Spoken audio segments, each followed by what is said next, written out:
Hi, I'm W.G. Walters. I'm the author of the upcoming book Masks, the first book of the Time of Changes.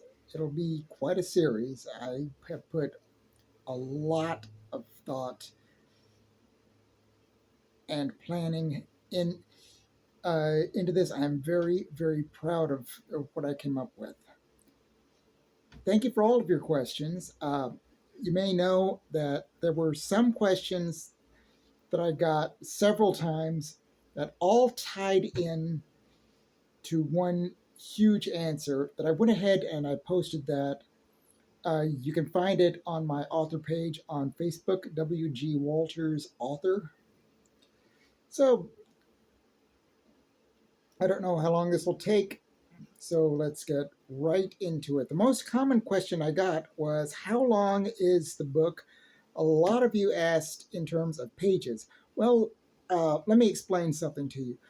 Writers, authors do not define the length of a work in terms of pages. We define it in terms of words.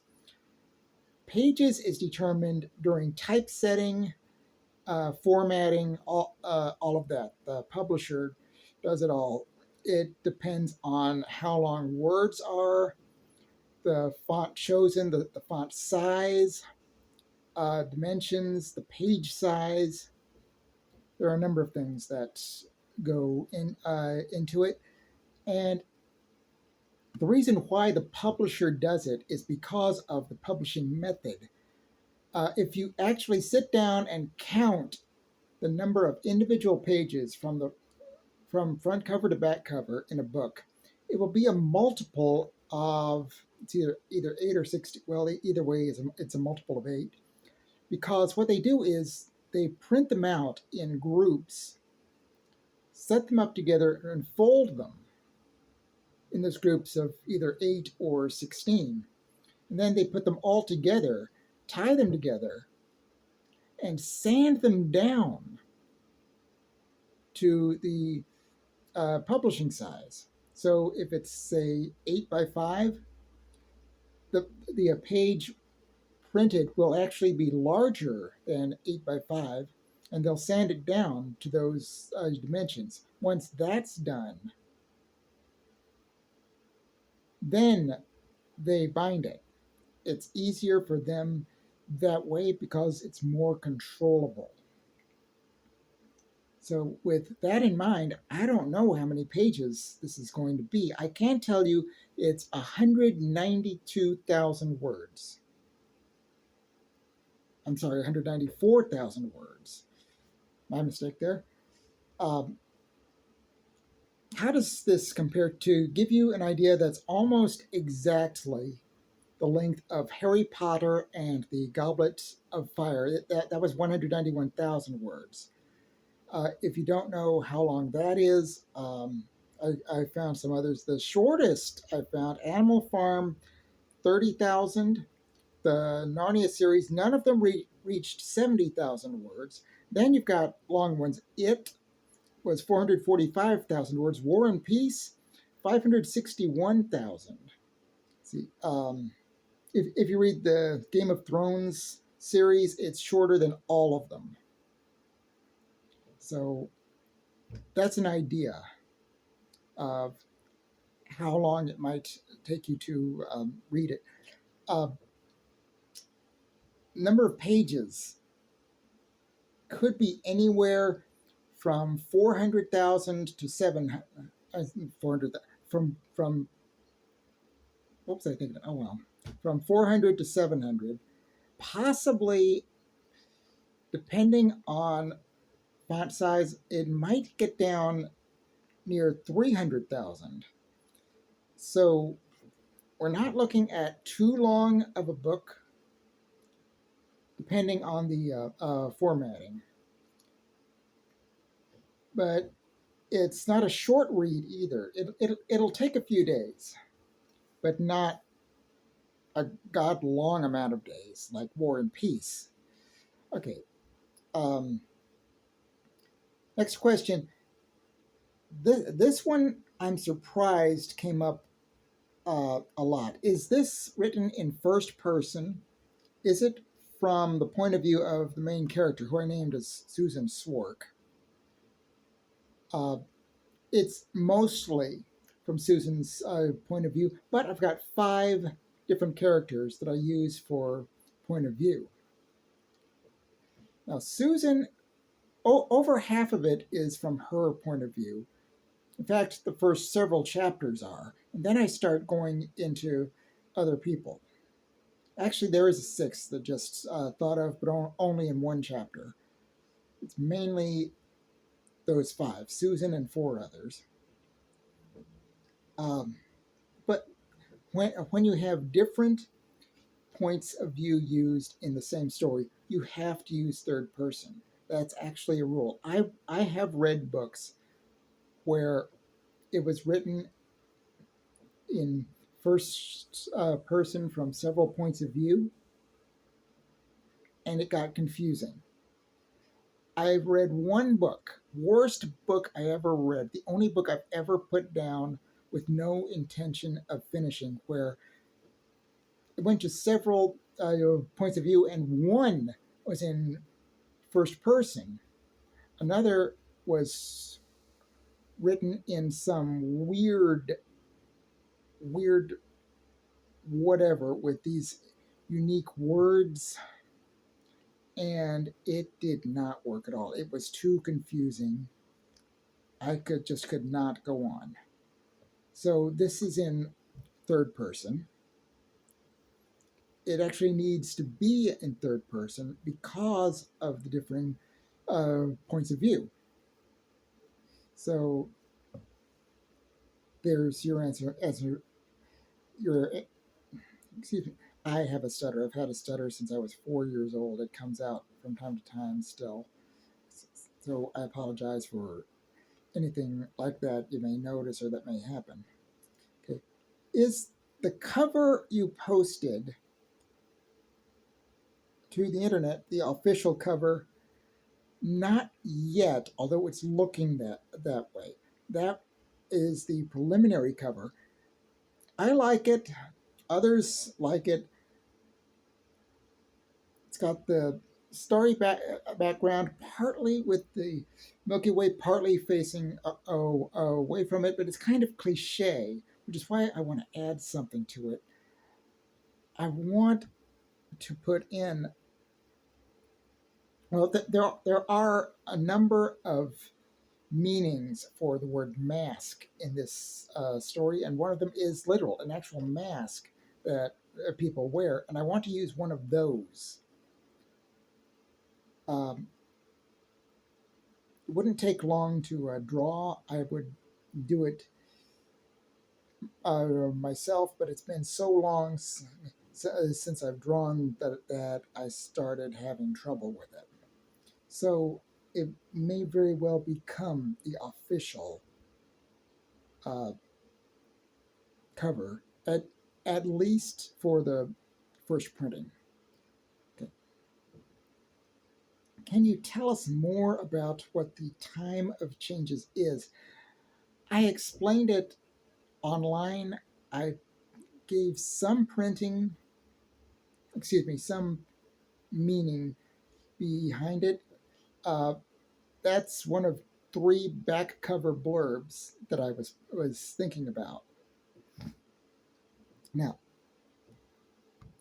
I do a much more thorough job in the first 3 or 4 chapters, the first 3 or 4 paragraphs of the first chapter, which is why I'm thinking of going ahead and uploading those. So, sort of a sneak preview, which leads into the next question. I'm actually skipping one here to get to this. Why did you put the excerpt behind a paywall?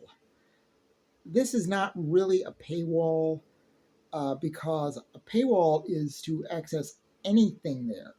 Here on Patreon, you don't even have to pay for some stuff. A lot of it anyone can see. I put that one behind a paywall, behind a a, a, a, a a patron post because it's from the third chapter. It's the start of the third chapter, about 800 words, and some people don't like knowing things that even that far ahead. A lot happens in the first two chapters. Chapter one is one point of view, chapter two is another point of view, and they tie together just before chapter three. And I didn't want to really upset anyone there. The preview that non patrons can see actually says chapter three and then the first 3 or 4 words, which is okay because it doesn't really spoil anything. Now, like I said, I'm going to go ahead and post the first 3 or 4 chapters of the book. Of chapter one, not the prologue. That's completely different. Um, and then that seriously covers what the time of changes in and sets up the start of the series, what the series deals with, what it centers around, and why. So probably tomorrow I'll do that. Okay. Back to the one that I missed. Okay, this is one that I expected, and I'm going to skip the actual question and just go straight to the answer. You'll understand why as I go along. I mentioned something.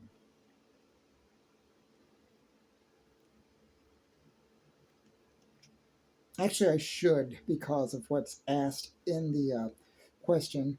Okay, so here's the actual question that I got. You mentioned group nudity as one of the things that kept you from rewriting it as young adult. Is this a sex novel? No, it is not.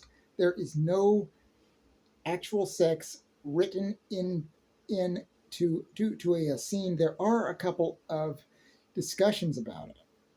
That's it. I don't want to spoil how that is, but it's not. How do I put?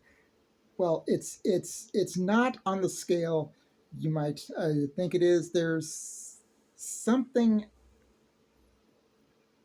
There is something a little more that's actually brought up, and the way that the character handles it pretty much leaves it completely out of this book. It gets referenced again in a very weird way later on in the series. Uh, as for the nudity, let me explain how I came up with this. I thought about acceleration and inertia. I was looking at a physics book, and it says that inertia is affected by mass.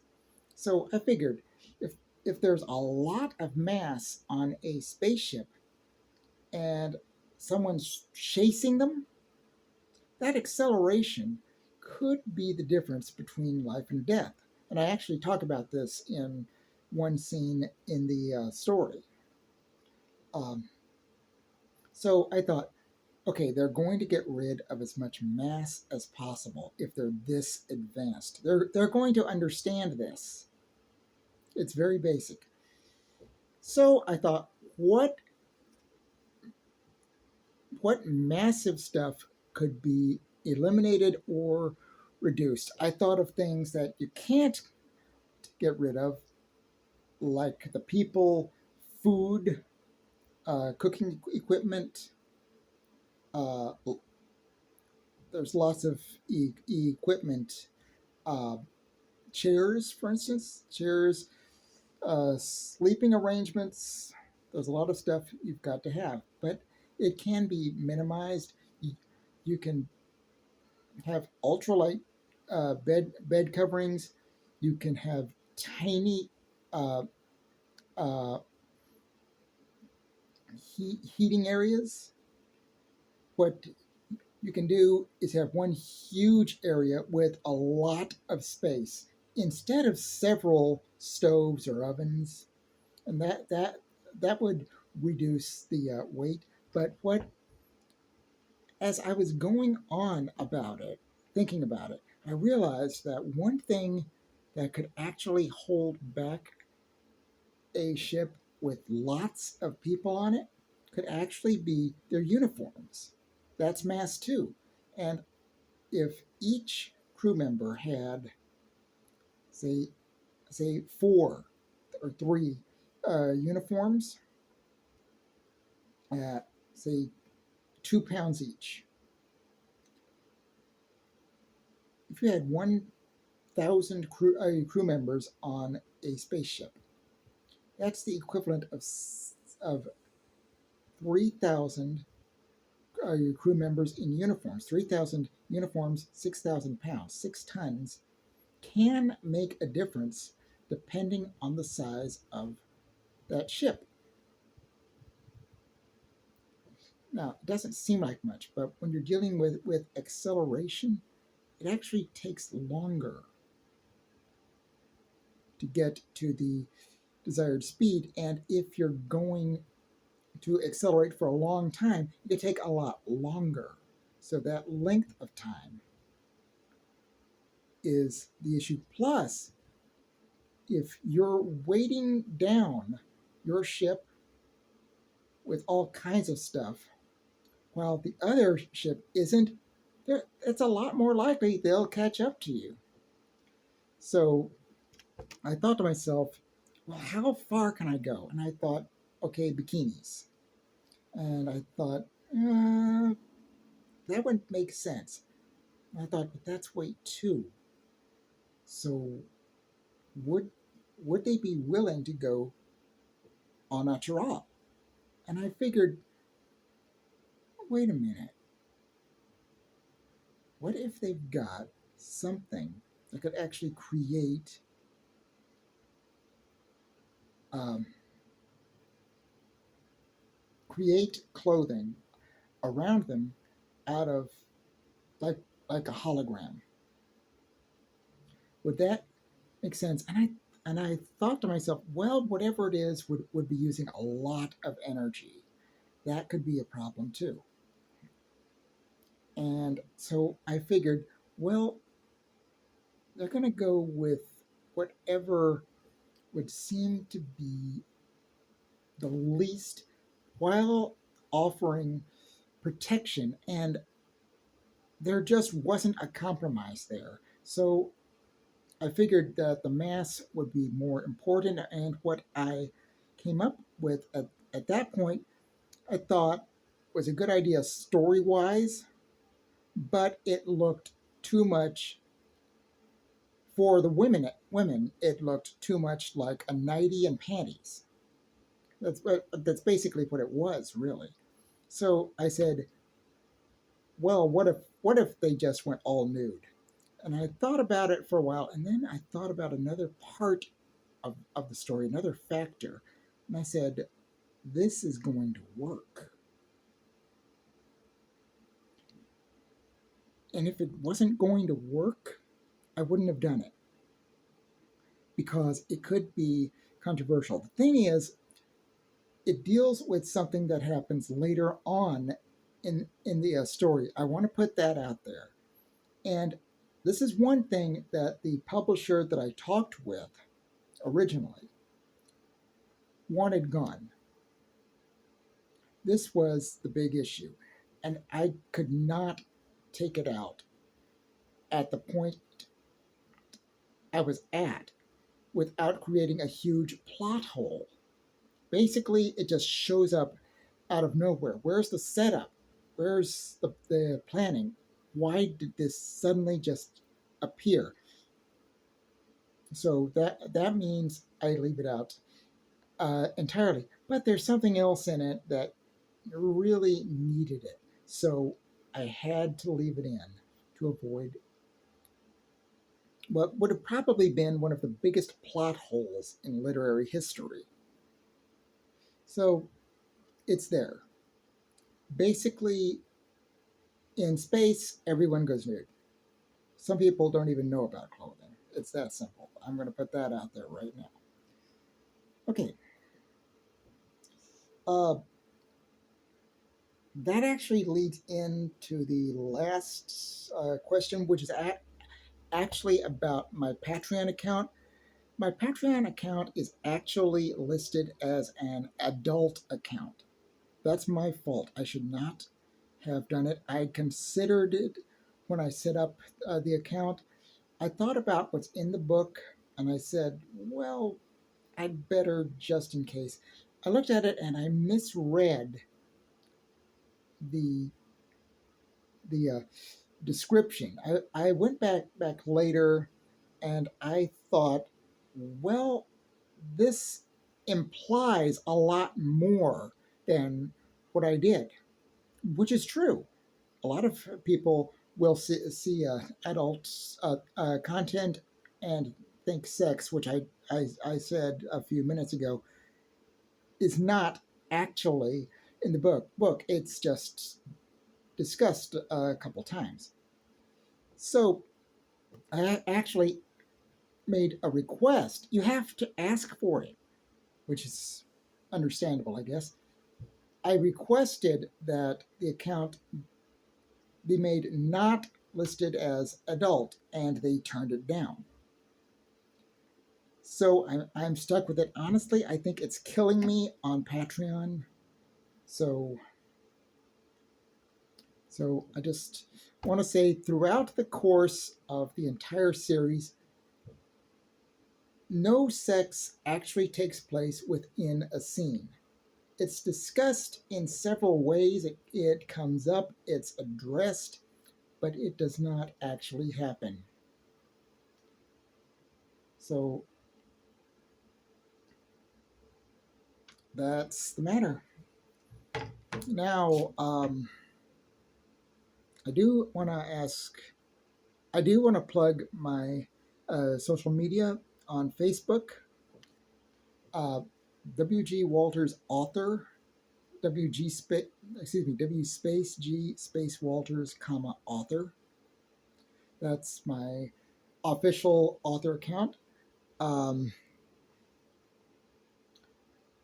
I'm on Twitter. I'm not doing much there, so I'm not worried about it yet until I reach a certain point. Uh, Goodreads. I'm on Goodreads. My blogs are up, and of course my Patreon account. Uh, so you know why it's not doing good so far. I've only got 3 patrons right now. Um, not pulling in that much. All of it is supposed to go to marketing. Right now, I can hardly do anything. What I'm doing right now, this this this talk is basically the extent of what I can do off social media for now. So, if you're willing to sign up for Patreon, uh, uh, it's patreon.com/WG Walters, one word, WG Walters. And it's you can just pay $3 a month. That's it. it the tiers are 3, 5, and 8. That's it. It'll help. Yeah, it'll help. That stutter again. It will help me market this book, which is the goal of having this Patreon account. I can uh, uh, get around to places uh, that I wouldn't be able to otherwise. I know there are three places that I'm looking at as as uh, marketing points. They're in Alvin, Humble, and Magnolia. Not Magnolia, Navasota. Uh, Another one's, uh, I think it's no, Southwest Houston, Brazos Bookstore. I'm going to talk with them. Shouldn't have mentioned them since it's not official. Forget I said that. Um, and uh, possibly, possibly taking place is as part of a convention. The problem is this convention, you don't schedule the authors. They just come in, they buy a 1 day ticket, which is over $200, and they rent a table, sell their books, sign a few autographs, and hopefully it pushes them. That's at the end of August, or is it mid August? It's in August, so I don't have much time, but that is reportedly the biggest event in Houston, the the biggest thing for authors, and I would love to make it to that. Again, it's over $200, and at this point, uh, Patreon would only pay me twice before then, so I have no idea if I'll make it. So I'm trying to remember what it's called. I think it's called the Book Lovers Convention. It's in the Galleria in August. So okay, so cut the plug. I've only got a couple minutes left. So thank you for listening. I hope this enlightened some of you, that I answered your questions well enough. Um, and I hope that I'll see some of you around soon. Hope you are looking forward to the book, Masks. It'll be available in 3 weeks. And I thank my the patrons, what fans I do have, the critics who actually gave my first book uh, decent reviews, which I'm really proud of, since that book desperately needed a different editor. I got a bad one, really bad. So thanks again, and I'll talk to you soon.